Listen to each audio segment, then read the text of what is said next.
أنعم بغراس الأخلاق مدرسة صاغت أخلاقي قد ذقت النور بجنتها في حفظ كتاب الخلاق.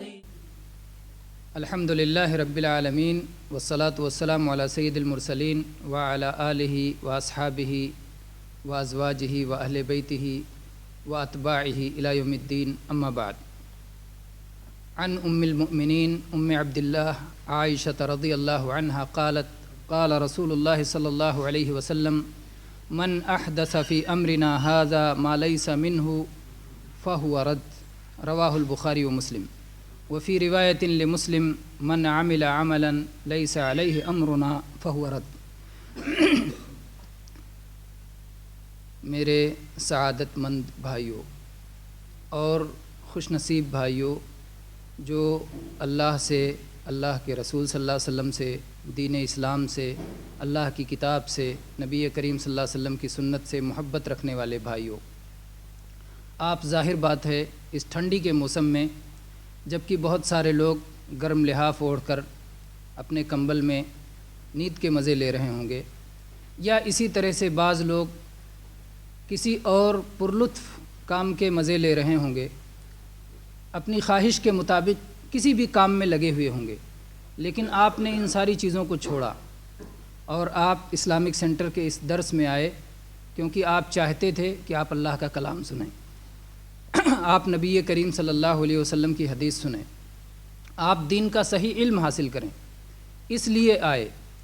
اور وہ صحیح علم دو باتوں پر مشتمل ہوتا ہے ہمیشہ، بعض چیزیں جو ہمیں کرنا چاہیے اور بعض چیزیں جو ہمیں نہیں کرنا چاہیے، یہ دو چیزیں ہیں۔ ہمارا کلمہ بھی یہیں سے شروع ہوتا ہے۔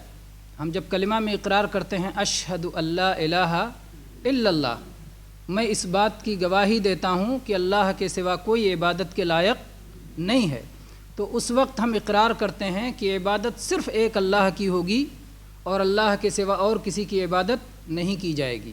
تو ایک انکار ہوا، شرک کا انکار کیا گیا، توحید کا اقرار کیا گیا، اور اس کے بعد کلمہ کے دوسرے حصے میں ہم کہتے ہیں اشہد ان محمدن رسول اللہ، اور میں اس بات کی گواہی دیتا ہوں کہ محمد صلی اللہ علیہ وسلم اللہ کے رسول ہیں۔ یعنی ہم اپنی زندگی ویسے گزاریں گے جیسے رسول اللہ صلی اللہ علیہ وسلم کی تعلیم اور ہدایت ہے۔ اسی کو سنت کہا جاتا ہے کہ سنت کو ہم اپنائیں گے، اور ہم سنت کے خلاف جو چیزیں ہیں، جس میں سے سب سے بدترین چیز بدعت ہے، اس بدعت سے ہم بچتے رہیں گے۔ تو یہ ہماری شریعت کا خلاصہ ہے اور یہ اساس اور بنیاد ہے ہمارے دین کی۔ تو آج ہم نے جو حدیث آپ کے سامنے پڑھی، صحیح بخاری کی اور صحیح مسلم کی، اور عائشہ رضی اللہ عنہا جو ہم سب کی ماں کا درجہ اور مقام رکھتی ہیں، نبی کریم صلی اللہ علیہ وسلم کی سب سے چہیتی اور سب سے محبوب زوجہ مطہرہ ہیں، وہ کہتی ہیں کہ نبی کریم صلی اللہ علیہ وسلم نے فرمایا کہ جو شخص ہمارے دین میں کوئی چیز ایجاد کرے جو اس دین کا حصہ نہیں ہے تو اسے رد کر دیا جائے گا، اسے قبول نہیں کیا جائے گا۔ تو ایک الفاظ یہ ہو گئے۔ دوسرے الفاظ اس طرح ہیں صحیح مسلم میں کہ جو شخص کوئی ایسا کام کرے جو ہمارے دین میں سے نہیں ہے تو اسے رد کر دیا جائے گا۔ دونوں حدیثیں دو مفہوم رکھتی ہیں اپنی جگہ پر، اور یہ دونوں دین کا بہت بڑا اصل ہیں۔ یہ حدیث دین کی ایک عظیم بنیاد ہے، ایک عظیم اساس ہے۔ اس کی بنیاد پر بہت سارے مسئلے طے ہوتے ہیں۔ چنانچہ ہمارے پاس یہ ایک پیمانہ ہے، ایک کسوٹی ہے، یہ ایک ترازو ہے جس پر تول کے ہم اعمال کو دیکھ سکتے ہیں۔ دو ترازو ہے، ایک سے عمل کا اندرونی حصہ دیکھا جاتا ہے، پرکھا جاتا ہے، اور ایک پیمانہ جس سے ظاہری حصہ پرکھا جاتا ہے۔ عمل کا اندرون اور اندرونی حصہ جس سے پرکھا جاتا ہے وہ حدیث ہے انما الاعمال بالنیات، عمل کا دار و مدار نیت پر ہے۔ اگر آپ نے عمل کیا اللہ کی خاطر، اللہ کی رضا حاصل کرنے کے لیے، اللہ کی جنت حاصل کرنے کے لیے، تو وہ عمل اللہ کے ہاں قابل قبول ہے۔ یہ عمل کا اندرونی حصہ جاننے کے لیے اور پرکھنے کے لیے ہے کہ نیت درست ہے کہ نہیں ہے، نیت اللہ کی رضا ہے یا کچھ اور ہے۔ اگر نیت درست ہے تو پھر یہ اللہ کے ہاں قابل قبول ہے۔ یہ اندرونی حصہ ہے جسے دیکھا نہیں جا سکتا۔ لیکن دوسرا باہری حصہ ہے، بیرونی حصہ ہے کہ جسے دیکھا جا سکتا ہے، اور وہ ہے عمل کا کرنے کا طریقہ کیسے معلوم ہوگا کہ اللہ کے ہاں قبول ہوگا کہ قبول نہیں ہوگا؟ وہ اس حدیث کے ذریعے سے، کیونکہ نبی کریم صلی اللہ علیہ وسلم نے فرمایا کہ کوئی شخص ایسا عمل کرے جو میری شریعت کے مطابق نہیں ہے، میرے دین کے مطابق نہیں ہے، تو اسے رد کر دیا جائے گا۔ اور آپ جانتے ہیں کہ اس دین کو اللہ تعالیٰ نے نبی کریم صلی اللہ علیہ وسلم کے اوپر مکمل کر دیا تھا، یہ دین ادھورا یا ناقص نہیں ہے، اور اللہ تبارک و تعالیٰ نے اس تکمیل کا قرآن مجید میں اعلان فرما دیا تھا۔ اللہ تعالیٰ نے فرمایا الیوم اکملت لکم دینکم واتممت علیکم نعمتی ورضیت لکم الاسلام دینا۔ اللہ نے اس طرح تکمیل کا اعلان کر دیا۔ اور اسی طرح سے اللہ تبارک و تعالیٰ نے قرآن مجید میں یہ بھی فرمایا کہ اگر کوئی شخص اس دین کے مقابلے میں کوئی نیا کام ایجاد کرتا ہے تو کیا اس کے پاس اللہ کے سوا کچھ اور لوگ بھی ہیں جو اس کو شریعت بنا کے دینے کا حق رکھتے ہیں؟ اللہ نے قرآن پاک میں فرمایا ام لہم شرکاء شرعوا لہم من الدین ما لم یأذن بہ اللہ، کیا ان کے پاس کچھ ایسے شریک ہیں کہ جو انہیں دین اور شریعت بنا کے دیتے ہیں جس کی اللہ نے اجازت نہیں دی ہے؟ تو اللہ کی اجازت دیے بغیر کوئی چیز شریعت بن نہیں سکتی۔ ہماری نظر میں شارع کے معنی شریعت بنانے والا، شریعت عطا کرنے والا، قانون دینے والا کون ہے؟ صرف اللہ ہے۔ شارع اللہ ہے۔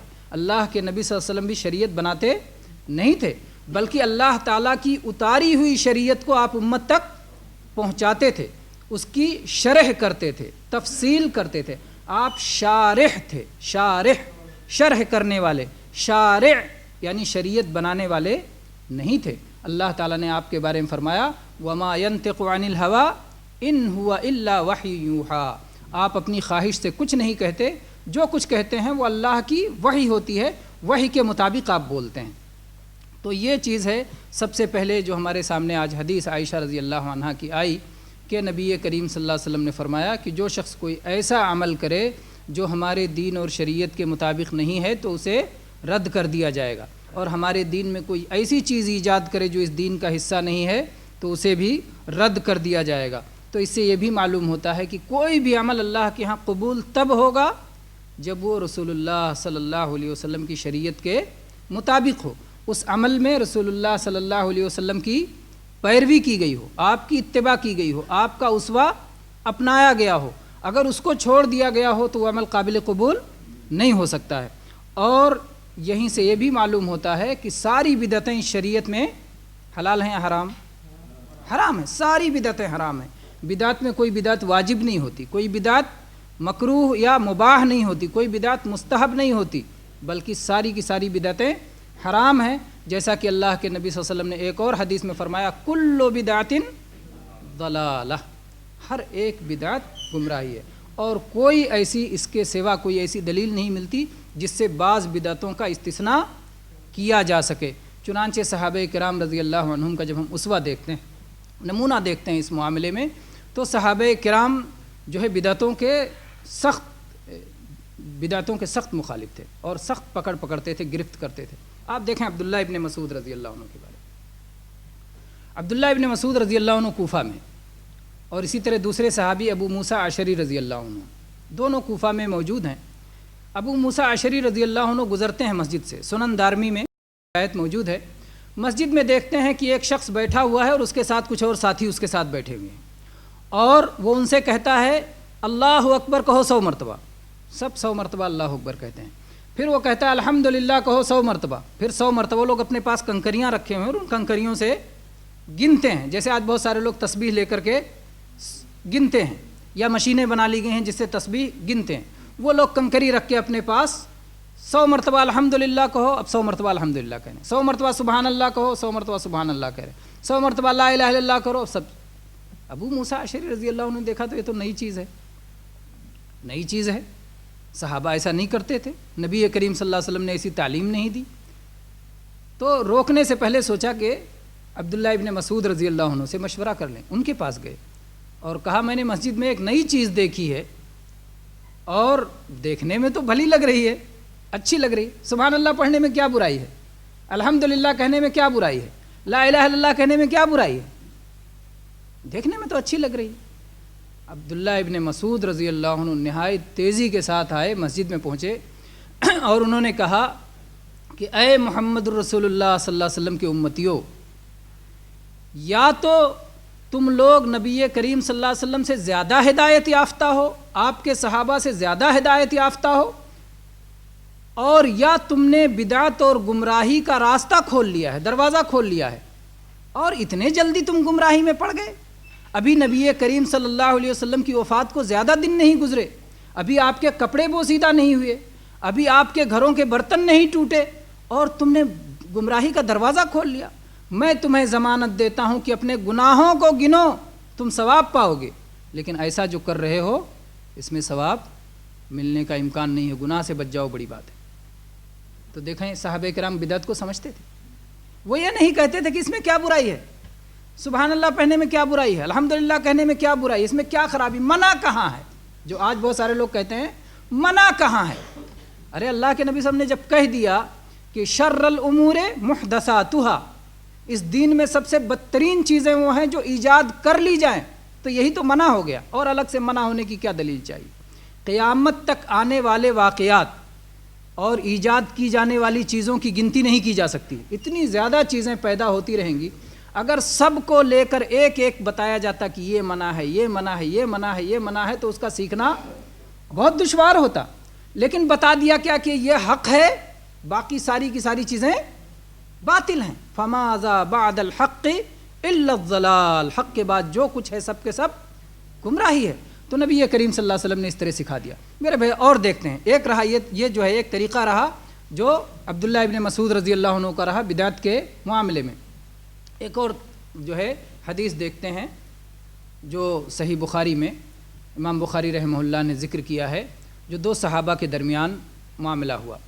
آپ جانتے ہیں معاویہ رضی اللہ عنہ کے بارے میں جانتے ہیں، اور ایسے ہی عبداللہ ابن عباس رضی اللہ عنہ کے بارے میں بھی جانتے ہیں۔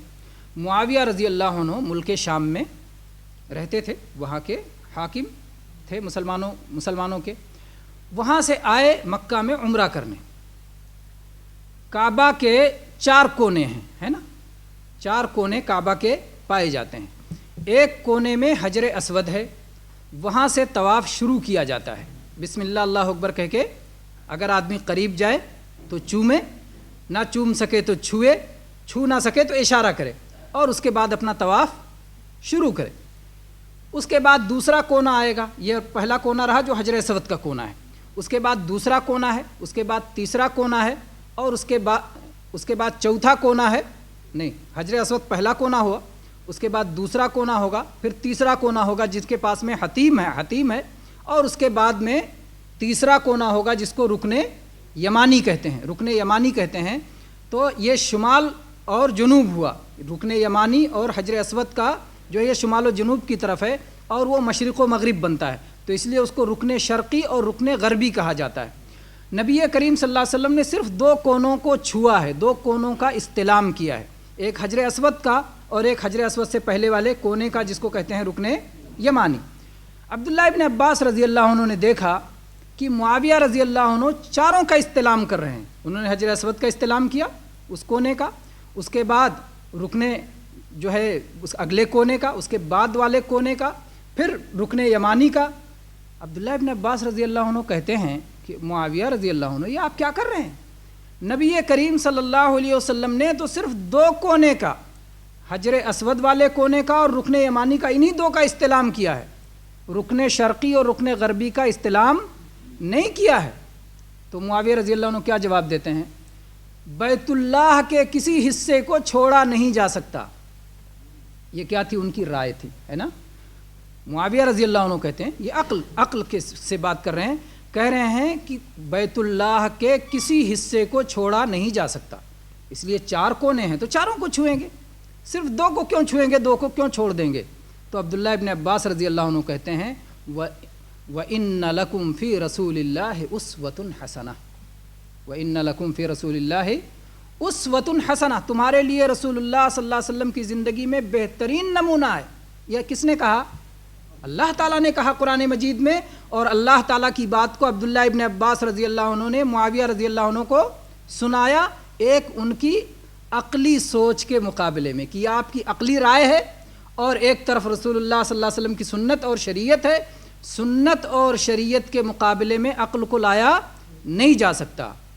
قربان جائیے معاویہ رضی اللہ عنہ پر، حق کی قبولیت میں پیچھے نہیں رہے، فوراً کہا صدقت۔ بخاری میں جا کے الفاظ دیکھ لیں، معاویہ رضی اللہ عنہ کہتے ہیں صدقت، بالکل سچ کہتے ہو، بالکل سچ کہتے ہو۔ مسلمان کا طریقہ یہ ہونا چاہیے کہ رسول اللہ صلی اللہ علیہ وسلم کا اتباع کرے، آپ کی پیروی کرے، سنت پہ قائم رہے، اپنی عقل کے ذریعے سنت کا معارضہ نہ کرے، سنت سے ٹکرائے نہیں بلکہ سنت کو قبول کرے اور اپنی رائے کو چھوڑ دے۔ تو یہ طریقہ ایک رہا ہے صحابہ کرام کا، اور اگر یہ طریقہ نہ ہوتا تو میرے بھائیو بدعتیں ایک کے بعد ایک نکلتی رہتی، اور یہ کہا جاتا کہ منع کہاں ہے، کہاں منع ہے؟ اگر کوئی حدیث تلاش کرو کہ جس میں لکھا ہو کہ باقی دو کونے کو نہیں چھونا، ایسی کوئی حدیث نہیں ملے گی۔ منع کہاں ہے والا حساب ہی نہیں ہے۔ اللہ کے نبی صلی اللہ علیہ وسلم کی پیروی کرنی ہے اور اس میں اضافہ کرنا نہیں ہے۔ اللہ تبارک و تعالیٰ نے قرآن مجید میں فرمایا یا ایھا الذین آمنوا لا تقدموا بین یدی اللہ ورسولہ، اے ایمان والو اللہ اور اس کے رسول سے آگے نہ بڑھو۔ اللہ اور اس کے رسول نے ہمیں جو تعلیم دی اس سے آگے بڑھ گئے تو آپ آگے بڑھ گئے۔ ایک تو یہ ہے کہ جسمانی طور پہ آگے نہ بڑھو، اگر اللہ کے نبی صلی اللہ علیہ وسلم چل رہے ہیں آپ آگے نہ جاؤ، آپ پیچھے پیچھے چلو۔ اور ایک یہ ہے کہ معنوی طور پہ آگے نہ بڑھو، کوئی مسئلہ آ جائے جہاں روک دیا گیا وہیں رک جاؤ، جہاں چلنے کے لیے کہا گیا وہاں چلو، جب تک ان کی بات مل نہ جائے تب تک اپنی طرف سے فیصلے نہ کرو۔ تو یہ ہے طریقہ صحابہ کرام کا۔ یہ ہم نے دوسرا نمونہ لیا۔ ایک اور نمونہ لے لیتے ہیں جو ہے سلف صالحین کا، ائمہ دین کا۔ ائمہ دین میں سے امام مالک رحمۃ اللہ علیہ، جو کہ امام دار الہجرہ اور مدینہ کے امام مانے جاتے ہیں، مدینہ کے مسجد نبوی میں بیٹھ کر کے یہ درس حدیث دیا کرتے تھے، اور ان کی کتاب موطا مالک کے نام سے بہت مشہور ہے، حدیث کی کتاب، صحیح بخاری سے پہلے لکھی گئی ہے یہ کتاب موطا مالک، اور اسی طرح سے ائمہ دین کی حدیث کی کتابیں ہیں۔ تو امام مالک رحمۃ اللہ علیہ کے پاس ایک شخص پہنچتا ہے اور ان سے سوال کرتا ہے، مسئلہ پوچھتا ہے، کہتا ہے کہ اے امام مالک رحمہ اللہ، آپ یہ بتائیے کہ میں مسجد نبوی سے اور نبی کریم صلی اللہ علیہ وسلم کی قبر مبارک سے عمرہ کے لیے احرام باندھنا چاہتا ہوں۔ عمرہ جانا چاہتا ہے مدینہ سے، اور وہ چاہتا ہے کہ مسجد نبوی سے نبی کریم صلی اللہ علیہ وسلم کی قبر مبارک سے وہاں سے احرام باندھ کے عمرہ کے لیے نکلے، تو اس میں کوئی برائی ہے؟ امام مالک رحمہ اللہ نے کہا کہ یقیناً ہے۔ کیا تم یہ سمجھتے ہو کہ تم ایک ایسی نیکی پا رہے ہو جس نیکی میں رسول اللہ صلی اللہ علیہ وسلم پیچھے رہ گئے؟ رسول اللہ صلی اللہ علیہ وسلم اسی مدینہ سے نکلے تھے، لیکن آپ نے مدینہ میں مسجد نبوی سے احرام نہیں باندھا تھا، آپ گئے تھے ذوالحلیفہ سے آپ نے احرام باندھا تھا، پھر آپ مکہ کے لیے گئے تھے۔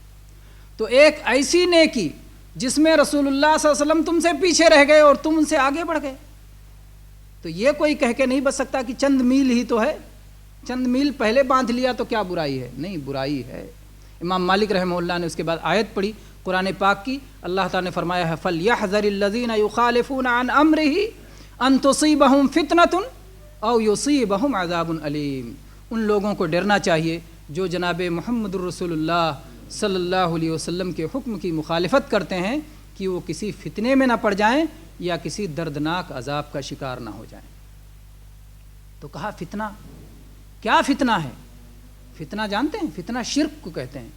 شرک میں پڑنے کا خطرہ ہے ایسے شخص کا، اور آپ جانتے ہیں، آپ سب جانتے ہیں کہ شرک سارے اعمال کو برباد کر دیتا ہے، اور بدعت بھی اعمال کو برباد کر دیتا ہے۔ یہ آپ جانتے ہیں، بدعت اعمال کو برباد کی، اس لیے کہ رد ہو جاتا ہے، جس عمل میں بدعت آ گیا رد ہو گیا۔ اور کہیں ایسا نہ ہو میرے بھائیوں کہ بدعت کی جو سزا ایک سنائی گئی ہے کہ جب قیامت کا دن ہوگا جناب محمد الرسول اللہ صلی اللہ علیہ وسلم حوض کوثر پر جام کوثر پلا رہے ہوں گے، وہ حوض کوثر کہ جو اتنا بڑا، اتنا عظیم، کہ جس کے شہد سے بھی زیادہ میٹھا اور دودھ سے زیادہ سفید، اور اتنا وسیع، اتنا کشادہ کہ اس کے پیالے آسمان کے تاروں کی طرح، کہ کہیں کوئی جھگڑا ہونے کا اندیشہ نہیں، کتنی بڑی تعداد آ جائے پی سکتی ہے، اس کے باوجود کچھ لوگ جائیں گے اس حوض کوثر سے، جناب محمد الرسول اللہ صلی اللہ علیہ وسلم کے حوض سے پانی پینا چاہیں گے، فرشتے آ کے دیوار کھڑی کر دیں گے، جانے نہیں دیں گے، وہ بتائیں گے کہ ہمارے ہاتھ تو چمک رہے ہیں، ہمارے چہرے تو چمک رہے ہیں، ہمارے پیر تو چمک رہے ہیں، ہم محمد الرسول اللہ صلی اللہ علیہ وسلم کے امتی ہیں، ہم کو جانے دیا جائے۔ رسول اللہ صلی اللہ علیہ وسلم کہیں گے یہ تو میرے امتی لگ رہے ہیں۔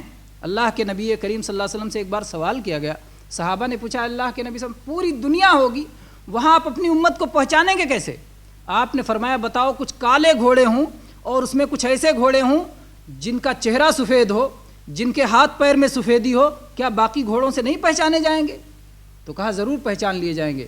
کہا ان امتی یاتی یوم القیامت غرم محجلین من اثر الوضوء، کہ میری امت قیامت کے دن آئے گی اور وضو کے نشانات کی وجہ سے، وضو کے نشانات کی چمک کی وجہ سے پہچان لی جائے گی۔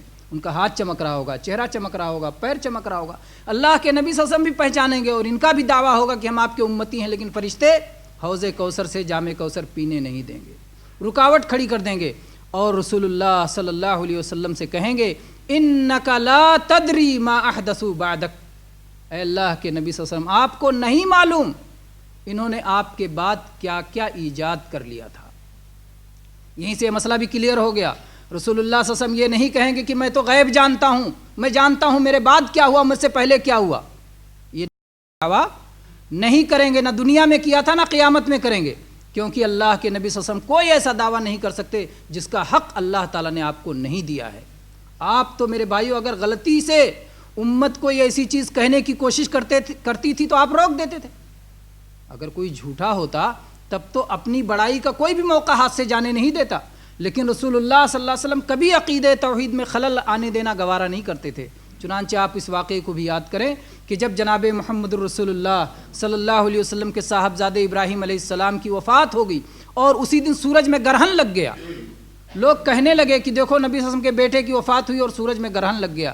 جناب محمد الرسول اللہ صلی اللہ علیہ وسلم کھڑے ہوئے اور آپ نے کہا ان الشمس والقمر آیتان من آیات اللہ لا ينکسفان لموت احد ولا لحیاتہ، سورج اور چاند یہ اللہ کی دو نشانیاں ہیں، یہ کسی کے مرنے یا جینے سے ان میں گرہن نہیں لگتا۔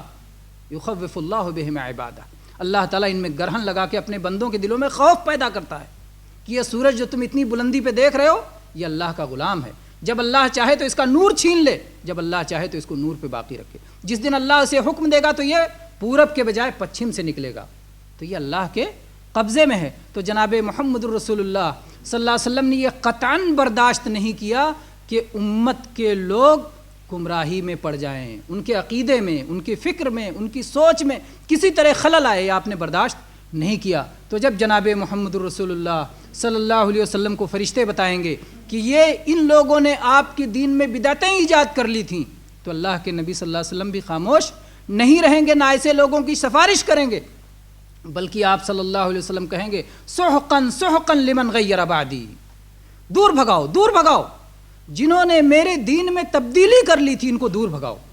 تو میرے بھائیو آج جو لوگ بدعتیں کرتے ہیں یہ کہہ کر کے نبی کریم صلی اللہ علیہ وسلم کے دین میں اضافہ کرتے ہیں کہ اللہ کے نبی نے روکا نہیں ہے، یہ ایک تو نبی صلی اللہ علیہ وسلم پہ جھوٹا الزام لگاتے ہیں، کیونکہ اللہ کے نبی نے ہر بدعت سے روکا ہے، آپ نے فرمایا کل بدعت ضلالہ، اور اللہ کے نبی صلی اللہ علیہ وسلم نے فرمایا من احدث فی امرنا ھذا ما لیس منہ فہو رد، آپ نے فرمایا من عمل عملا لیس علیہ امرنا فہو رد، تو آپ سب سے روک کے گئے ہیں، تو جو کہے منع کہاں ہے وہ یہ ساری حدیثیں پڑھ لے، اس لیے وہ نبی صلی اللہ علیہ وسلم پہ جھوٹا الزام لگا رہا ہے کہ آپ نے روکا نہیں، آپ نے روکا ہے، آپ نے ہر بدعت سے منع کیا ہے۔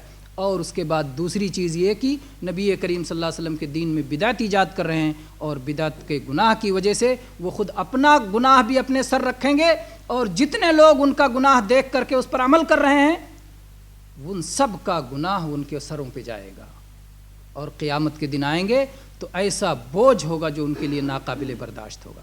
اللہ تبارک و تعالی ہم سب کو سنتوں کا سمجھنے والا، سنتوں کی پیروی کرنے والا، بدعتوں سے بچنے والا، بدعتوں کو سمجھنے والا بنائے۔ آمین۔ وآخر دعوانا ان الحمد للہ رب العالمین، وصلی اللہ علیہ نبینا وسلم۔